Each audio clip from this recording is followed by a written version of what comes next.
Hey guys, let's talk today a little bit about being attuned to our child's needs.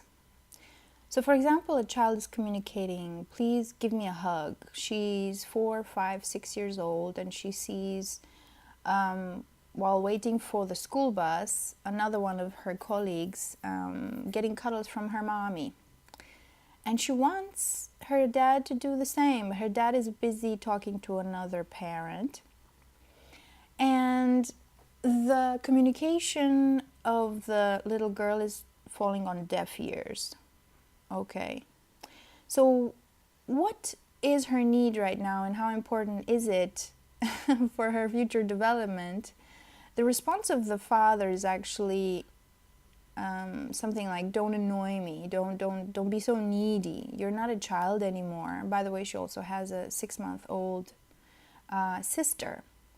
And growing up for her, getting older, getting bigger, is not so much fun because she's losing a lot, especially when it comes to attention from the parents. And we have to be careful with this as parents. We don't want to send the message, you're annoying me, you're an annoying human being, you are bothering me too much, your needs are a burden. We have to respond in order to avoid emotional neglect.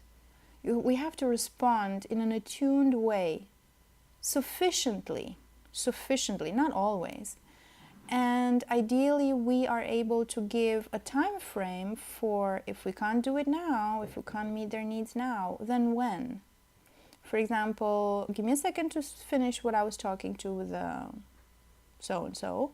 And in 1 minute, I will give you a hug, or, I'll be with you in just a minute. It's just basic respect that we would give anybody else, but sometimes we don't give our own children.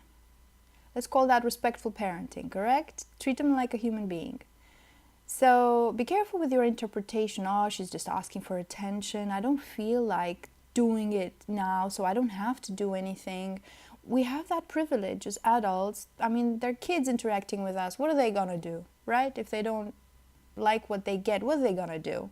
They can't do much. But as respectful parents, we can't count on the fact that for now we can get away with it. Ideally, if we have, take this parenting responsibility seriously, we're trying to meet their needs when it is needed, not when it is convenient for us. So hopefully we'll develop a little voice in your head that says, your child is trying to communicate something. And be careful, your child does not always communicate through words. She communicates through behavior. She's trying to get something. She's trying to get to bond with you, reinforce that attachment with you, needs a bit of affection. Children's brain development is going along normally when they get a lot of contact, physical contact, a lot of positive, affectionate physical contact, especially from the parents, yeah? So you are doing her a big favor for her brain development to give her affection, regardless of the fact that she's growing up. She will still need it. And just as you would do with a friend, a friend calls you up and says, hey, want to go for lunch? Yeah, cool. You say, yeah, I want to go for lunch. And he says, all right, let's go, meet you there. And you say, oh, I can't do it right now. And then nothing, crickets. And he's like, okay, then when? Okay, so it's a respectful thing to just, if you can't get it done now, if you can't meet the child's need now, then give them a time frame. Let me finish this email, please, and in 2 minutes I'll be with you. And if you say that you will do it, because don't count on the fact that they get distracted and they forget. If half an hour from now they remember, hey, he said that he was going to come to me and give me the hug that I was demanding so rudely half an hour ago, and he didn't do it. He can't be trusted, so I'm going to make sure that he gives it. Make sure that he complies with his promises, okay? What we want to avoid as parents is send the message. Be very careful that not just your verbal message, but also your body language and your facial expression is integrated. You know, you're an annoying child. Why don't you grow up faster? I don't like to be burdened with your needs, you know. And this they integrate. You don't want to send that message, of course. Your intentions are absolutely, you know, positive. You don't want to do anything to the child, but the child is getting used to seeing that face, that annoying face looking at them. And this is what they associate with love. This is what love feels like. This is what being loved feels like. It's normal for me to be annoying to somebody. I usually feel needy when I'm in an attachment relationship with somebody. My requests usually fall on deaf ears or deaf ears. I think deaf ears is correct.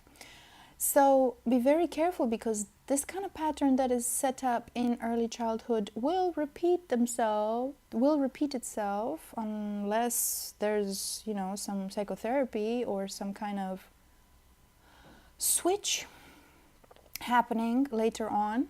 Will repeat ad infinitum, as they say, so forever and ever, because that's all they know. What you want to send as a message is that you matter. Occasionally I'm annoyed, but most of the time you are not annoying me. If something annoys me, it has nothing to do with your person. Detach, you know, be very careful, because kids don't make the difference between what they do is annoying and their own person is annoying. You know, that your face just communicates a general message. You, I'm annoyed. Interacting with you is some kind of annoyance, you know, and a burden. And you communicating your needs is a burden, is annoying me. So be careful with that. You want to send the message, I see you, I see your needs, I see it as a need, not as a demand or a want. Yeah, she wants attention. She wants to bond with me. She wants to feel that connection that she did 2 years ago or 3 years ago when she was her sister's age, you know. Or your requests receive a response. If you are so important to me, I respect you so much that even though I'm an adult and I could just dismiss, I don't abuse that privilege I have as an adult to not give you any sort of alternative for when your needs will be met. Because I want you, when you grow up and you interact with your relevant other, to not settle for this kind of, oh, you're annoying, there she goes again, or there he goes again with his needs. Ugh, what a burden. So you want to send a consistent message. Doesn't have to be 100% of the time, but a consistent message of you're relevant, your needs will be met, I am more than willing to do it. Your needs are not a burden for me. I have great satisfaction giving you what you need, you know, and this is what love feels like. When you are loved like this, you don't settle. Later on in life, when she grows up, she'll be like, second time, third strike, you keep ignoring what I'm asking you, you keep ignoring my needs, you keep ignoring my requests, then goodbye. You know, she won't settle. She will select, make a triage of the crappy relationships and go directly to what she deserves, which is, hello, I see you, I hear you, you're important, you matter, here I am. I want to do this for you. This is what love feels like. So be careful with your facial expressions and your consistent messages to kids and how they feel loved. We're teaching them how it is to feel loved. All right, see you in the next one. Enjoy parenting.